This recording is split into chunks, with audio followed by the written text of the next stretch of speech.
www.lupasemanario.com.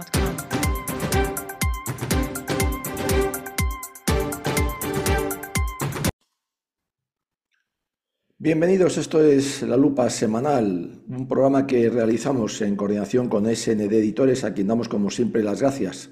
Seguimos avanzando en nuestro recorrido por la vida y obras de Francisco Franco, el caudillo, el generalísimo, en este año 2025 en el que por obra y arte del desgobierno actual, Francisco Franco viene siendo ya desde el 1 de enero el español del año, el más importante. Y vamos a seguir avanzando ahora en lo que es ya una guerra declarada. Una guerra declarada que va a ser una guerra civil, pero también es una cruzada, cada uno que le llame como considere. Y nos encontramos con esta situación. Ya vimos en el capítulo anterior cómo había fracasado ese ataque frontal de los nacionales a Madrid desde Toledo. Pero no por ello renunciaron a Madrid, que seguía siendo el empeño principal. Era lo que estaba de alguna manera diseñado por Mola cuando estuvo planeando todo lo referente al alzamiento. Madrid seguía siendo una obsesión todavía en ese momento. Fracasado el ataque frontal, como vimos, pues se producen el mismo día, además, curiosamente, el 23 de noviembre del 36, sendas reuniones, una del caudillo con sus más altos mandos militares y otra la del general Miaja con los suyos en Madrid, que ha sido el artífice de la defensa a ultranza, digamos, de Madrid. En dichas reuniones, pues ambos contendientes decidían de una manera similar. Los nacionales, pues continuar en una actitud ofensiva y continuar intentando lograr liberar Madrid. Solo que ahora, fracasado, hemos dicho, el ataque frontal, lo van a hacer intentando envolverlo. Por su parte, los Frente Populistas, con Miaja a la cabeza, que es el encargado de la defensa de Madrid, pues se encuentran rehechos moralmente, no cabe duda, han ganado, vamos a decir, en ese aspecto, por supuesto, pero sienten también la necesidad de pasar a la ofensiva. Ya sabemos, los militares, que la defensiva no es resolutiva, solamente lo es la ofensiva. La defensiva uno la adopta siempre obligado por el enemigo, por distintas circunstancias. De esta forma, entonces, desde noviembre, ambos contendientes, nacionales y Frente Populista, se van a empeñar en arduos esfuerzos, pues no solo para aumentar y reorganizar sus fuerzas, que los dos la necesitan, sino también para planificar su próximo golpe, el de uno y otro, coincidiendo no solo, como se ha dicho en el tiempo, ya lo hemos visto, en noviembre, final noviembre del 36, sino curiosamente también en el espacio, pues ambos se fijan en la misma zona, que es el Valle del Jarama, al noreste de Madrid, y sobre todo en su último tramo. El Valle del Jarama está en el último tramo de la confluencia del Jarama con el Tajo. Los dos se van a fijar ahí. El nuevo plan de los nacionales, vamos a ir viéndolo por partes, pues ahí lo tenemos. Para liberar Madrid consiste en realizar un amplio envolvimiento de la capital, que lo van a intentar en 3 fases. La primera, pues asegurar su flanco izquierdo de su despliegue cortando la carretera de La Coruña, que es este de aquí. Esta es la primera fase que van a intentar. Han quedado en una posición un poco delicada, hay una especie de punta de lanza aquí metida. Este flanco, por lo tanto, está muy al descubierto, este de aquí no tanto, y lógicamente hay que corregir este defecto. ¿Cómo? Pues mediante una acción sobre la carretera de La Coruña, que es esta, cortándola y ampliando, por lo tanto, este frente. La segunda fase, pues penetrar profundamente en el despliegue enemigo, partiendo de aquí tenemos a Pinto y Valdemoro progresando en dirección este, van a hacerlo por aquí, para apoyándose en el Jarama, que corre por aquí, en el Jarama, van a intentar girar después para llegar y cortar en Alcalá de Henares, girar hacia el norte, hacia Alcalá de Henares. En esta fase también, ¿por qué se coge esta zona? ¿Por qué se elige esta zona para desplegarse desde aquí?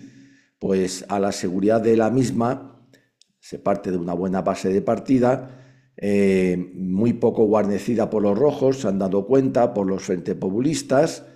En cierta medida, bueno, pues se considera que es una zona en la que se puede romper el frente con facilidad.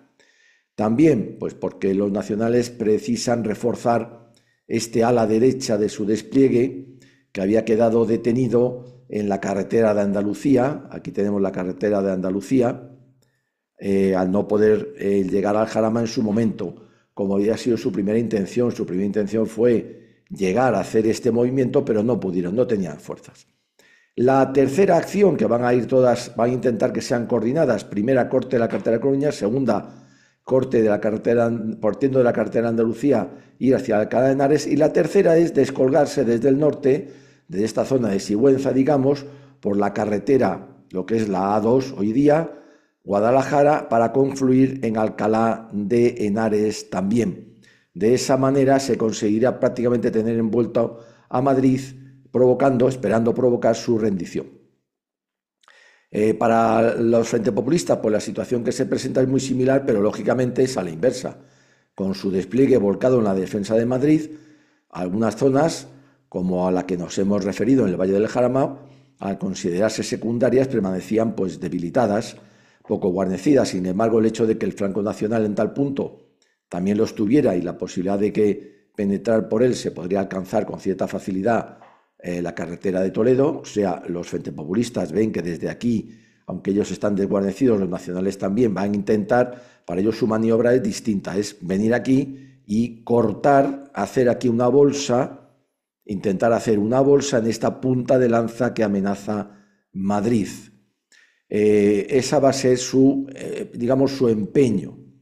No tenían además, se va a unir una cosa muy importante, no tenían además los frentes populistas problema alguno para nutrirse de nuevos e instruidos combatientes, así como de abundante y eficaz armamento, una vez que los suministros soviéticos ya llegaban con abundancia y regularidad, lo cual pues elevaba todavía mucho más la moral de los frentes populistas en estos instantes, finales de 1936.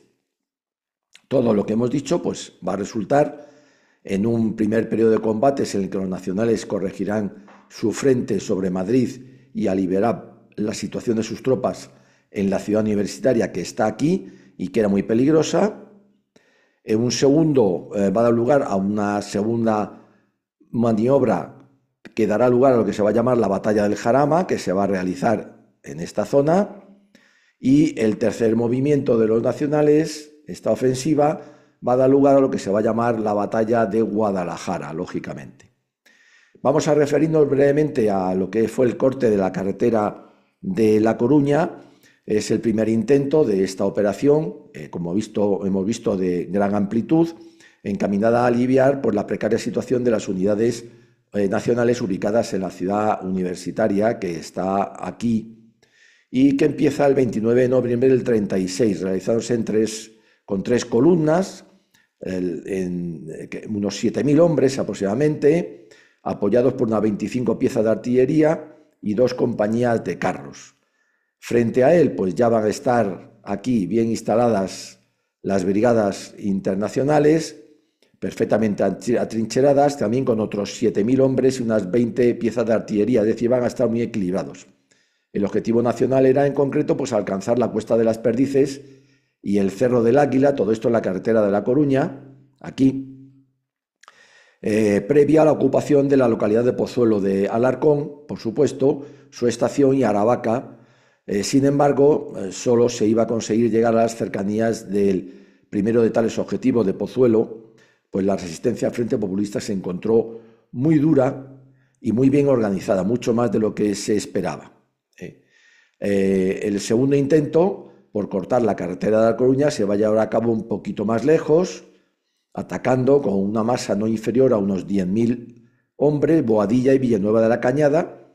Entre el 13 y el 24 de diciembre del 36, la resistencia Frente Populista, que está formada por unos 12.500 hombres, son superiores, y al mando de los oficiales soviéticos, pues va a ser también muy importante. Incluso van a realizar contraataques bien organizados y peligrosos. Se va a hacer un tercer intento por cortar esta carretera de La Coruña. Era muy importante proteger este flanco para los nacionales. El 3 de enero del 37, las fuerzas nacionales van a estar formadas por unos 13.000 hombres, organizados en 4 columnas, pero se van a tropezar con una resistencia enemiga, Frente Populista, de cerca de 25.000 hombres. El nivel de sorpresa conseguido esta vez fue, sin embargo, total. Los Frente Populistas no esperaban este tercer ataque, este tercer empeño. Aguantaron en esta ocasión, los nacionales avanzaron en todo el sector, no aguantaron en esta ocasión, y los nacionales en el tercer empeño lograron avanzar en todo el sector, consiguiendo profundizar con rapidez, provocando prácticamente el efectivo hundimiento de las líneas Frente Populistas, algunos de cuyos batallones se retiraron en desorden. Se ocupó por parte nacional Villanueva del Pardillo, Majadahonda, el Vértice Cristo, y se logró cortar la carretera de La Coruña a la altura de Las Rozas. Se capturó gran material a los Frente Populistas y dieron numerosos cadáveres y prisioneros también. El 6 de enero los nacionales reemprendían su avance, girando de manera sorprendente hacia el este. Lo hemos dibujado aquí más o menos como hemos podido, lo que desconcertó a los Frente Populistas, logrando cortar la carretera de La Coruña en el kilómetro 13. Y el día 7 de enero del 37, las vanguardias nacionales logran penetrar todavía mucho más hacia Madrid por el oeste, llegando incluso a parte de la Casa de Campo. Los Frente Populistas tuvieron una derrota muy grande, cerca de 750 muertos, 5.000 heridos, mientras que por parte nacional hubo unos 200 muertos y 1.250 heridos. Es decir, a pesar de estar en ofensiva, y normalmente en ofensiva se sufre mucho más bajas que en defensiva, pues aquí fue al contrario. Es importante reseñar lo que hemos dicho. La carretera de La Coruña queda, por tanto, cortada y los nacionales mejoran su despliegue. Bien, es verdad que no van a pasar más allá de lo que hemos dicho. Y ahora vamos a continuar con las siguientes operaciones que hemos descrito. Aquí la tenemos, la batalla del Jarama. Ahí la tenemos. Bueno, cuando se va a comenzar la batalla del Jarama, en el sector que se verá afectado por ella, las fuerzas en presencia, vamos a decirlo rápidamente, por parte del Frente Populista, en este frente de aquí, van a tener concentrados cerca de 77.000 hombres. Ya vemos que van aumentando los ejércitos tanto de uno como de otro lado. Eso sí, conviene puntualizar que de tales fuerzas allí disponibles, en su comienzo y en el punto donde los nacionales van a concentrar su ruptura del frente, solamente van a tener unos 5.000 hombres. Hemos dicho 77.000 en todo este sector. Motivo por el cual, y a pesar de la dificultad extraordinaria que el terreno pone a los nacionales, en beneficio de los Frentes Populistas en esa zona, los nacionales lo que sí demostraron es una gran habilidad para elegir el punto de ruptura. Una cosa muy importante en la batalla del Jarama es que van a tener muy especial protagonismo ya los, asesores soviéticos, que después se van a hacer famosos a lo largo de toda la guerra. El llamado general Malinowski, Merenskov, Voronov y otros más. Los nacionales, ¿qué van a disponer aquí en su zona? Unos 58.000 hombres. Bien, es verdad, vamos a repetir, que en la ruptura, frente a esos 5.000 desplegados por los Frente Populistas en la zona elegida para tal hecho, los nacionales van a concentrar 18.000 hombres. Esto fue uno de los grandes éxitos de esta batalla del Jarama, en estos primeros instantes. ¿Cómo estaba diseñada la operación por parte de los nacionales? Bueno, muy sencillo. En una primera fase era ocupar esta línea que vemos aquí, formada por la Marañosa, Gómez de Arriba, esta primera línea. Ahí, en una segunda fase, era intentar avanzar en esta dirección hacia Arganda. Aquí hay dos puentes que tienen que pasar por ellos obligatoriamente las fuerzas. Y luego, pues muy bien, la tercera fase ya sería alargarse en esta siguiente fase, intentando ganar Alcalá de Henares, que lo tenemos aquí. Y esta es la distribución del río Jarama. La aviación, cabe destacar que cada uno de los contendientes, en este caso, una vez que se inicie la batalla, concentrarán en este sector gran parte de su potencial aéreo del momento, operando los rojos desde el aeródromo de Azuqueca, cerca de Alcalá de Henares, en las inmediaciones, concentrando allí pues, los aparatos traídos de Albacete. Va a destacar la escuadrilla de La Calle, que va a ser uno de los ases frente populistas, y se van a utilizar ya los Polikarpov I-15, muy avanzados para su momento por parte nacional. También se concentrarán el mayor potencial de lo que tienen. Bien, es verdad que lo tienen que hacer en Soria, no tenían aeródromos más cercanos, y van a utilizar ya de una manera más, digamos, habitual los Junker Ju-52 alemanes de bombardeo, que van a tener sus primeras experiencias aquí. Durante la primera fase de esta batalla, los nacionales, como se ha dicho, y vamos a verlo aquí, pues trataron de llegar a las alturas que desde el oeste dominan la Vega del Jarama, toda esta Vega del Jarama desde aquí. Aquí son verdaderos riscos. Cualquiera que visite esa zona verá que hay verdaderos, digamos, acantilados tremendos. Sin embargo, nada más comenzar su movimiento y de forma imprevista, pues comenzó a diluviar. Y de tal manera que los caminos se embarraron, haciendo imposible el avance.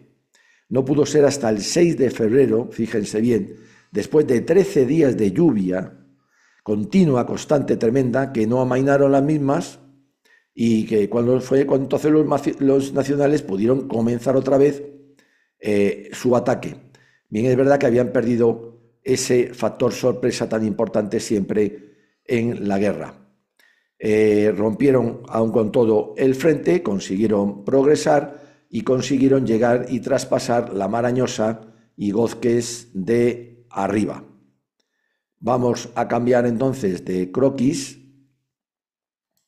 Vamos a poner el siguiente.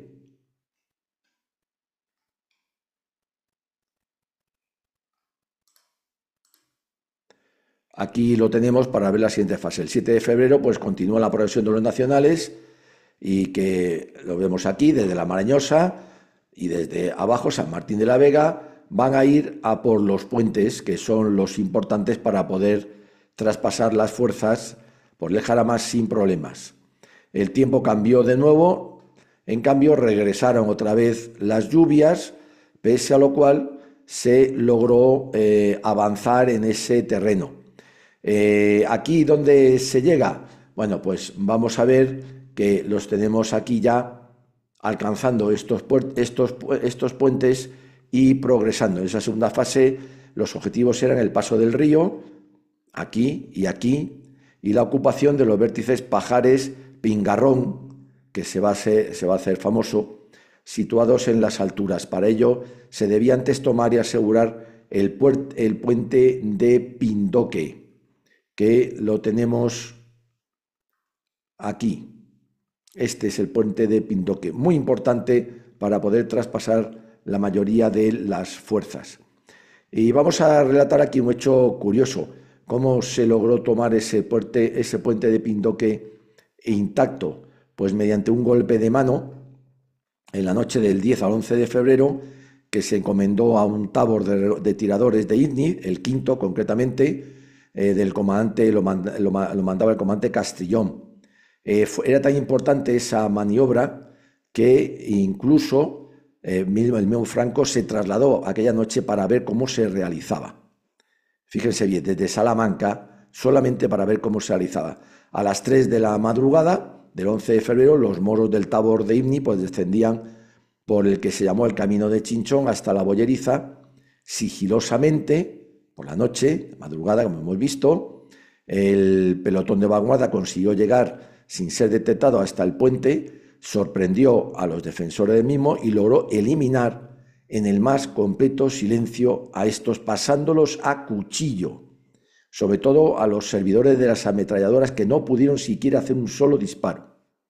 Sin embargo, Tras ese primer éxito, parte de los sorprendidos logró reaccionar y empezaron ya una frenética lucha cuerpo a cuerpo. El resultado final de todo fue que los aproximadamente 150 hombres que defendían ese puente, concretamente de las brigadas internacionales del batallón André Marty, pues quedaron vivos solamente 4. La escabechina fue total. El puente del Pindoque quedó así asegurado, permitiendo a las 5 de madrugada que la caballería nacional pues irrumpiera por él, según lo previsto. A partir de ese momento, lógicamente ya no cabe duda que se dio la alarma en toda la zona frente populista. Es muy interesante haber relatado este hecho tan importante. Mientras todo lo anterior ocurría, en el ala derecha, es decir, por aquí abajo, el despliegue nacional iniciaba su avance sobre las 11, progresando sin grandes problemas al encontrar el campo más desguarnecido y poder ocupar San Martín de la Vega y seguir hacia adelante. Bueno, claro, los movimientos ya en ese momento se da cuenta los frentes populistas que esto no es una mera corrección del frente, sino que se trata de una ofensiva en toda regla. Al amanecer del 14 de febrero, las fuerzas enfrentadas eran unos 10.000 hombres, todos embebidos en el combate por parte de los frentes populistas y unos 7.000 por parte de los nacionales. Los nacionales a estas alturas estaban prácticamente sin posibilidad de refuerzos. Los frentes populistas no. De hecho, empezaron a alimentar el combate, llegando incluso a tener en estas zonas solamente cerca de 25.000 combatientes, además pues unidades muy frescas y ya bien instruidas para entonces. El día 14 pues es el día del equilibrio, por consiguiente, entre unos y otros, porque ya hemos visto el gran refuerzo que reciben los frentes populistas y la escasez que empieza a sentir los nacionales. Aunque se producen algunos avances, los contraataques frente populistas son feroces, bien organizados, están muy bien dirigidos y todo se va a concentrar en el vértice de Pingarrón, donde se van a dar los mayores combates, las mayores batallas. Esto va a durar hasta el día 23, que va a ser también el del famoso Pingarrón, donde Gómez Zamayoa se va a cubrir de gloria con 16 heridas sin dejar que se le evacuara hacia atrás. En las fuerzas nacionales hubo compañías que perdieron hasta el 80% de sus efectivos, por ejemplo, el 2º Tabor de Ceuta. En las frentes populistas, el batallón inglés de la 15 Brigada Internacional, que ha reducido prácticamente a nada, perdió todo su personal. Incluso una compañía completa llegó también a ser hecha prisionera. Bueno, hay cosas tremendas. Para el día 23, hasta que estamos hablando, los nacionales suman 650 bajas, los frentes populistas cerca de 1.000. Aún así, los nacionales lograron mantenerse en esta línea, pero es verdad que ya no van a pasar de aquí. Ya el objetivo, Alcalá de Henares, aquí arriba, va a quedar, por lo tanto, muy lejos. Ya no va a ser posible alcanzarlo. Este va a ser uno de los problemas y de los fracasos, y aquí va a quedar establecido la línea prácticamente ya para toda la guerra. Veamos aquí, es muy interesante ver la concentración de fuerzas que lograron los frentes populistas frente a las que consiguieron los nacionales. Ahí acaba lo que se llama la batalla del Jarama. En un recuento, vamos a decir, más general, entre nacionales y frentes populistas, pues llegó a haber embebidos en esta batalla unos 70.000 efectivos, 70.000 hombres.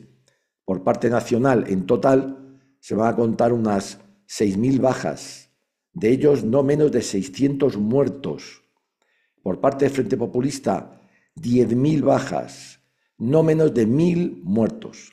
Tan solo las brigadas internacionales sufrieron 2.500 bajas entre muertos y heridos. Esto nos da una idea de lo tremendo que fue la batalla del Jarama, ha pasado como una de las más, vamos a decir, icónicas. Y vamos a ver ese último movimiento que hemos dicho, en el cual se trataba que descolgándose desde el norte, desde Sigüenza, era alcanzar Guadalajara. Bien, aquí hay que hacer una importante reflexión. Los nacionales habían planeado dos amplias penetraciones en territorio enemigo al objeto de envolver Madrid.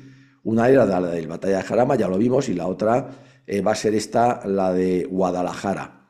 Bien, la del norte. El problema principal para no haber lanzado las dos al mismo tiempo, que era lo ideal, lo lógico, lo deseable, fue la escasez de fuerzas. No tenían los nacionales fuerzas para concentrar las necesarias en la batalla de Jarama que hemos visto y en esta que va a ser la de Guadalajara. Esto es un gran problema y fue también parte del fracaso que se va a vivir en esta última. Con todo, a pesar de estas consideraciones sin duda válidas, aún existían razones poderosas para lanzar este movimiento una vez terminada la batalla del Jarama. Se temía, y con fundamento entre los nacionales, que de no atacar por este sector, lo iban a hacer los frentes populistas. Punto 1. Después, tras su éxito al detener la ofensiva nacional en el Jarama, la moral, desde luego, de los frentes populistas era muy elevada, por lo que era fácil también que se temiera que intentaran algo por este sector. Otra cosa a tener en cuenta. Y luego, desencadenando una nueva ofensiva desde el norte, por parte nacional, pues se obligaba también a aliviar la presión que se sentía en la recién creada zona en torno al Pingarrón y demás ante la detención de los nacionales por la batalla del Jarama. Es decir, era más una cuestión ya de aliviar presión y de amenazar al enemigo, de tenerle bajo presión, que de conseguir ese objetivo de envolver Madrid. De todas maneras, Guadalajara pues era un objetivo muy deseable. Ante tales disyuntivas, sobre todo ante la fundamental de lanzar la ofensiva sobre Guadalajara y Alcalá, si se conseguía, surgió entre los nacionales la posible, aunque más bien urgente, necesidad de contar con tropas italianas. Ya hemos dicho que uno de los problemas graves de los nacionales era su escasez, su imposibilidad de tener allí las fuerzas necesarias. Además, la batalla de Málaga, es decir, la liberación de Málaga, había hecho que los italianos de alguna manera se consolidaran con unas tropas pues fiables, muy motorizadas además para entonces, para la época, lo que no tenían los nacionales. Por eso se va a utilizar tanto tropas españolas como tropas italianas. Esta es la cuestión de por qué se llevó aquí a las tropas italianas trayéndolas desde Málaga. ¿Cuántos van a ser los efectivos? Pues tropas nacionales, unos 22.000 hombres, de los cuales unos 10.000 van a ser españoles y unos 12.000 más o menos italianos.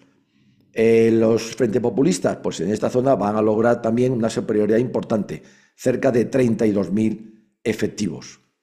A la hora de decidir la ley de maniobra, pues el mando nacional tuvo en cuenta varios factores, además, lógicamente, del terreno constituido por la más que desolada Alcarria. Toda esta zona de Alcarria es una llanura tremenda que, junto a la incógnita de la calidad de los italianos, aunque se les daba desde luego mucha fiabilidad, pues es de extrema dureza. Preocupados sobremanera a los nacionales, pues por un lado el empleo que por primera vez se iba a hacer a gran escala en España de una unidad completamente motorizada, como era el CTV italiano. Eso no se conocía todavía en la guerra moderna. Por otro, el hecho de que esta unidad italiana pues iba a actuar junto a otra, que iba a ser la segunda brigada española, que no poseía ni de lejos esa motorización. Es decir, el CTV era en principio capaz de desarrollar una velocidad de avance y de progresión muy superior a la española. Por eso al CTV se le va a meter a caballo de la carretera, la A2 hoy día, mientras que a los españoles van a ir, digamos, por estas secundarias. Tal hecho, pues va a originar dos graves problemas. La gran diferencia que existía, hemos dicho, entre el potencial de avance de una y de otra y la necesidad de proteger especialmente los flancos de ambas, que van a quedar muy al descubierto. Esto también es muy importante tenerlo en cuenta. Esto es muy importante. Las dos grandes unidades, van a avanzar muy al descubierto en cuanto a sus flancos. Eso es siempre muy peligroso. De acuerdo con lo anterior, bueno, pues se decidió que el CTV sería el encargado de realizar la ruptura del frente, lógicamente la más preparada para ello, debiendo progresar sobre la carretera de Zaragoza a Madrid, ya lo hemos dicho. Y pues la otra división, que va a mandar el general Moscardó, pues debía avanzar pues, a esa derecha. En parte va a proteger este flanco derecho de los italianos, el izquierdo lo va a tener descubierto, y al mismo tiempo tiene que lanzar Moscardó una segunda línea de ataque para proteger el esfuerzo principal suyo, que va a ser precisamente a caballo de la carretera de Jadraca, Torres de Burgos y demás, confluyendo hacia Guadalajara. La ofensiva sobre Guadalajara y Alcalá pues se iba a concretar en principio en 4 fases. Cada una de ellas debía durar máximo un solo día. Aquí lo que se sabía ya por parte nacional, una vez fracasado en el Jarama, era que o se hacía rápido o se hacía muy rápido, o desde luego esto no tendría éxito. Porque lo que está claro es que no solamente los frente populistas tenían ya aquí más fuerza, sino que podrían concentrar aún muchas más. Y desde luego los nacionales tenían lo que tenían y su capacidad de refuerzo iba a ser mínima. Hay que destacar 2 factores. El primero, que de forma incomprensible los frente populistas pues no se apercibieron en ningún momento de la preparación de la ofensiva nacional, que constituyó una sorpresa total. Aún hoy es difícil de comprender esto, debían habérselo esperado como mínimo. Bueno, ¿por qué? ¿Por qué no se lo esperaron? Pues yo creo que es una mezcla de exceso de confianza. Entonces andaban con la moral alta y se dedicaban a otras cosas, como siempre en ellos, la dejadez, bueno, las rencillas personales entre los jefes, cada uno quería obtener sus 5 minutos de gloria. Bueno, no cabe duda de que además de esos problemas internos, el éxito inicial de la sorpresa estratégica y táctica de los nacionales se va a deber también a una maravillosa y muy eficaz preparación de esta operación. ¿Dónde estuvo el éxito para obtener esa sorpresa? Bueno, pues entre otras cosas, resultó que la concentración de todas estas fuerzas, el CTV italiano más la unidad de Moscardó, se va a hacer muy lejos de esta zona. Es decir, fíjense, en Burgo de Osma, en Medinaceli, y aún así esas unidades no se van a concentrar hasta el 3 de marzo, solo 3 días antes de la ruptura del frente, de tal manera que van a quedar a resguardo de la vigilancia, incluso de la aviación, frente populista. Esto es muy importante, esto demuestra la habilidad y la profesionalidad de los mandos militares nacionales, especialmente de Franco, por supuesto. El segundo, bueno, pues que en la víspera del inicio de la ofensiva, que va a empezarse el 7 de marzo por la noche, el tiempo va a cambiar de manera inesperada y vuelve un frío terrible, lo dicen todas las crónicas del momento, la lluvia e incluso la nieve. Esto va en parte a aguar la fiesta a los nacionales. Lo bien que han preparado la ofensiva, lo bien que va a iniciar la ruptura, las fuerzas que van a tener ahí, esto va a quedar mediatizado y debilitado por el tiempo. El tiempo va a ser un factor tremendo para ellos. El 8 de marzo a las 7 de la mañana de la madrugada, la Artillería Nacional, que había concentrado para esta ocasión 120 piezas de artillería, abría fuego, tuvo media hora de preparación y las unidades comenzaron a moverse. Por parte italiana, en 3 columnas, a caballo, como hemos dicho, de la carretera de Zaragoza. Bueno, pues en esa misma mañana llegan hasta Almadrones, donde sin embargo pues quedaron detenidas ante la inesperada resistencia en tal localidad que encontraron de parte Frente Populista. La orden era no quedarse en los pueblos y en la localidad, sino seguir penetrando a toda costa. Los italianos se van a quedar ahí, digamos, de una forma sorprendente, embebidos en esa localidad, Almadrones. Los frente populistas se ven sorprendidos por la virulencia y el lugar del ataque, pero logran reaccionar, es verdad que con gran prontitud. También hay que destacar que sus fuerzas estaban bastante cerca. La idea principal que va a prevalecer en la zona frente populista entre sus mandos desde este instante será la de situar fuerzas con capacidad ofensiva en Torija, aquí, para pasar al contraataque lo antes posible. ¿Sacándolas de dónde? De todos los sitios, incluso trayéndolas de Madrid y trayéndolas de bastante calidad, muy fogueadas, entre otras cosas por la batalla del Jarama. El día 9 pues se liquidaba por fin la resistencia al Almadrones por parte de los italianos y el CTV italiano pues conseguía seguir avanzando. Pero bueno, a pesar de estos avances, no se lograría finalizar hasta la tarde el alcanzar la siguiente línea. Bueno, vuelven a tener problemas en esto hasta conseguir el kilómetro 83 de la carretera de Zaragoza. Aquí, de nuevo, bueno, pues el problema va a ser que la resistencia frente a populistas se empieza a endurecer todavía más y los italianos van a haber visto muy ralentizado su avance, que cuando llega la noche está aquí prácticamente a la altura de Brihuega. Hecho significativo que hay que destacar, pues que durante estos primeros días la aviación nacional no pudo ni siquiera despegar de sus aeródromos por las tremendas condiciones climatológicas de toda el área. El día 10, pues los italianos ocupan Brihuega. Vamos a verlo aquí en otro croquis un poco más cercano.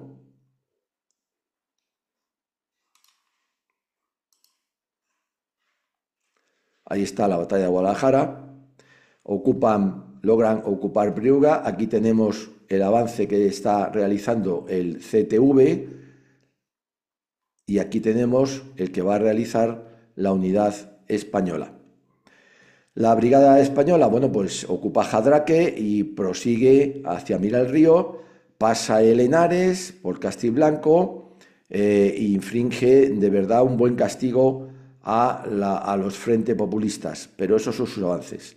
A estas alturas de la ofensiva nacional, los mandos italianos se mostraban eufóricos todavía, no valorando con acierto la realidad de lo que, a pesar de las apariencias, ocurría, que no era otra cosa que, por una parte, los objetivos no se habían alcanzado con la celeridad proyectada, desde luego, que además era la requerida, como hemos dicho, era fundamental esa velocidad, poniendo en serio peligro la maniobra que dependía casi por completo precisamente de la velocidad de avance y precisamente de la velocidad de avance de los italianos. Pero ellos parecía que no se daban cuenta. Tampoco se daban cuenta los italianos que sus unidades en muchos momentos habían evidenciado una acusada y peligrosa falta de coordinación, también de disciplina, de pericia, en algún caso incluso de acometividad, lo que no quiere decir que fueran cobardes, Pero sobre todo no valoraban tampoco que el enemigo, los frentes populistas, realmente aún no habían dado la cara de todo lo que eran capaces y del empeño que iban a tener en hacer fracasar también esta segunda operación nacional,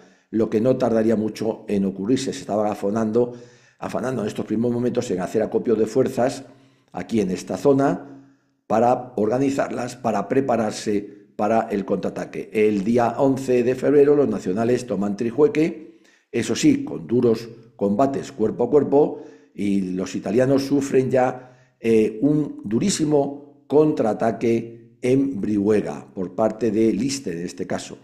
Las inclemencias climatológicas, pues que no habían cesado de ser malas, pues ya llegan a ser insoportables según las crónicas del momento.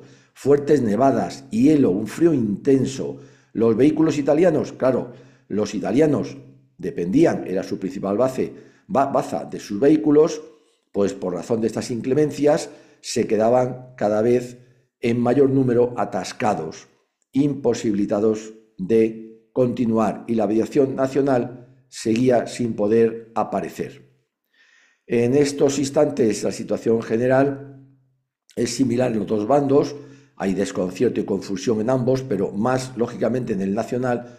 ¿Por qué? Porque los españoles ven que los italianos comienzan a atascarse, falla la cohesión, falla la coordinación entre ellos, y bueno, aunque los frentes populistas también sufren de eso, no cabe duda que su posibilidad de refuerzos y de alimentar el combate es mucho mayor, y es lo que están haciendo. Serán estos últimos, los frentes populistas y malos, los que mejor reaccionen en esta situación de confusión, y en la misma noche del 11 de marzo pues se llevaba a cabo en Torija una reunión de sus mandos más significativos, deciden una reorganización más y aparece ahí la brigada de carros del general Pavlov, que trae ya los T-26, no solo los T-26 que ya venían operando, sino un T-26B mejorado, que de lo superaba con creces a las tanquetas italianas, que volvemos a repetir, como las alemanas, iban apenas armadas con ametralladoras. Esto es muy importante. Los Frente Populistas, pues es que ya están concentrando cerca de 40.000 hombres en esta zona, solamente un centenar de carros de combate, 30 piezas de artillería que añaden a las que ya tenían. ¿Qué tienen entonces los nacionales italianos y españoles? Pues unos 20.000 hombres, de los cuales los 10.000 son los italianos. Entre el 12 y el 18 de marzo, pues los bandos se van a embeber en una multitud de combates de mayor o menor envergadura y de resultados variables. La batalla por parte nacional empieza a hacer crisis, o sea, se está volviendo en su contra. Hay una multitud de golpes de mano, fugaces encuentros entre unidades motorizadas, llevándose la peor parte de los italianos porque los carros rusos dan mucho más de sí, y desde luego se nota ya un atasco en torno a la carretera de Zaragoza. El día 13, pues los Frente Populistas logran recuperar Trijueque. Eso sí, duros combates, pero la recuperan. Y el 18, contando ya con superioridad de hombres y medios, lanzan su mayor contraofensiva. Quieren dar ya una solución total a esta batalla que se está enquistando y que de alguna manera se está volviendo a su favor. Bueno, pues insisten, la aviación también, Frente Populista, sí que puede actuar, consigue por lo tanto ese refuerzo e incluso logra también hacerse con Brihuega.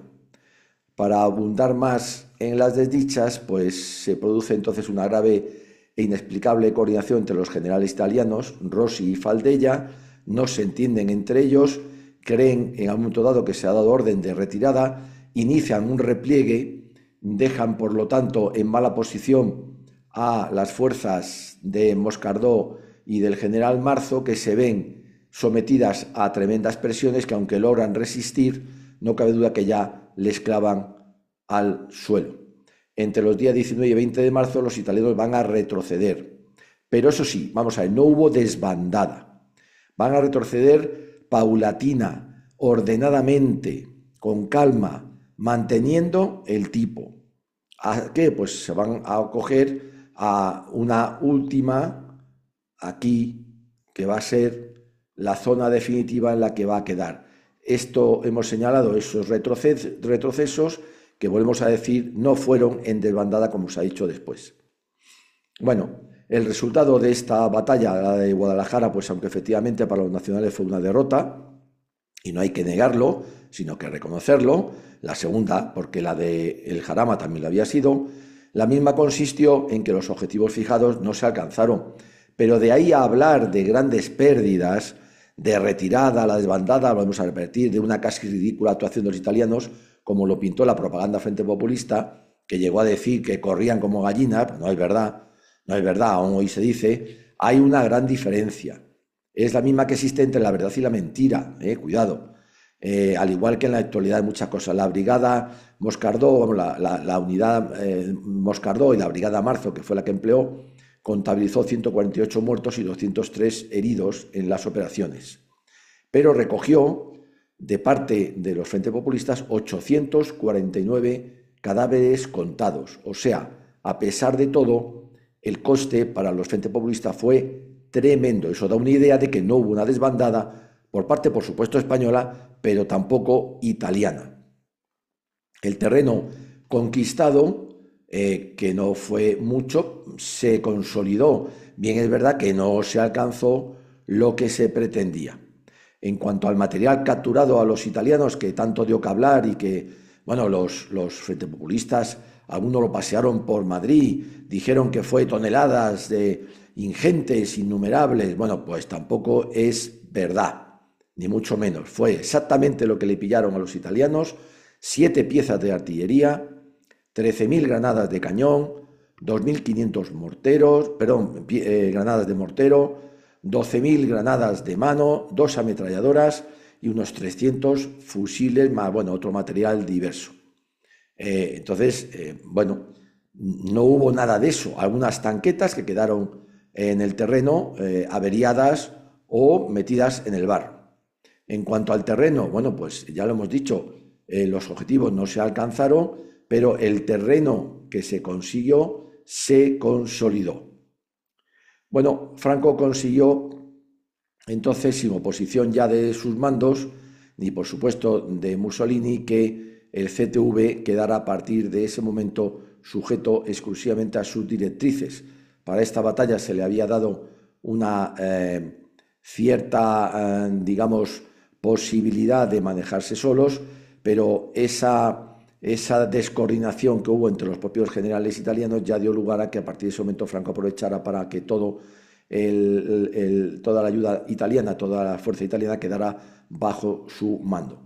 La consecuencia más importante y fundamental del fracaso nacional sobre Guadalajara, pues bueno, fue sin duda la de que va a impulsar un cambio radical en la guerra.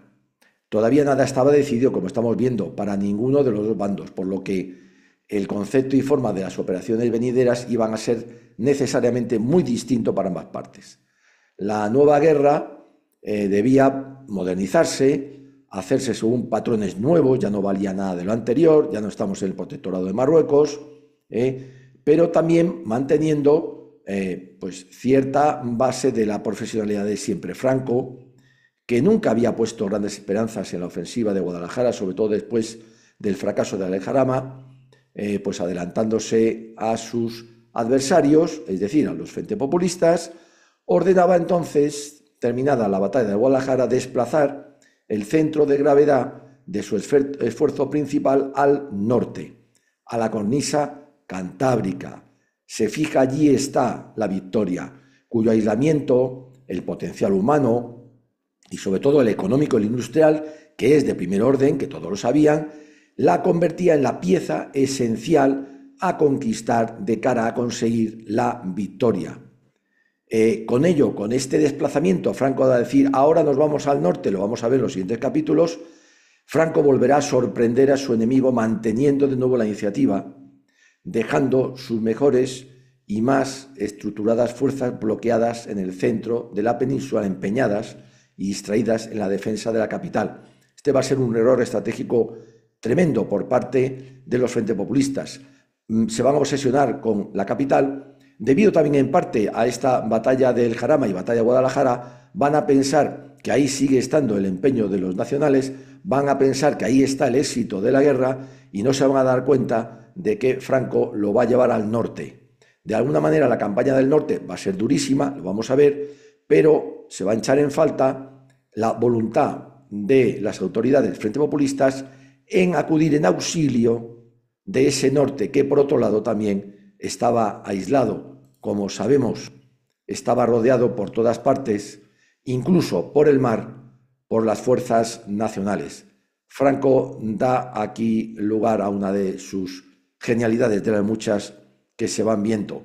Ha habido otras, pero eran, digamos, más tácticas que estratégicas.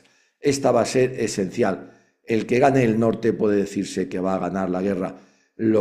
Por su potencial tremendo que tenía allí. Los frente populistas no se van a dar cuenta de esto. Eso lo van a pagar después muy caro. Aquí lo dejamos. Gracias por seguirnos. Españoles, viva siempre España.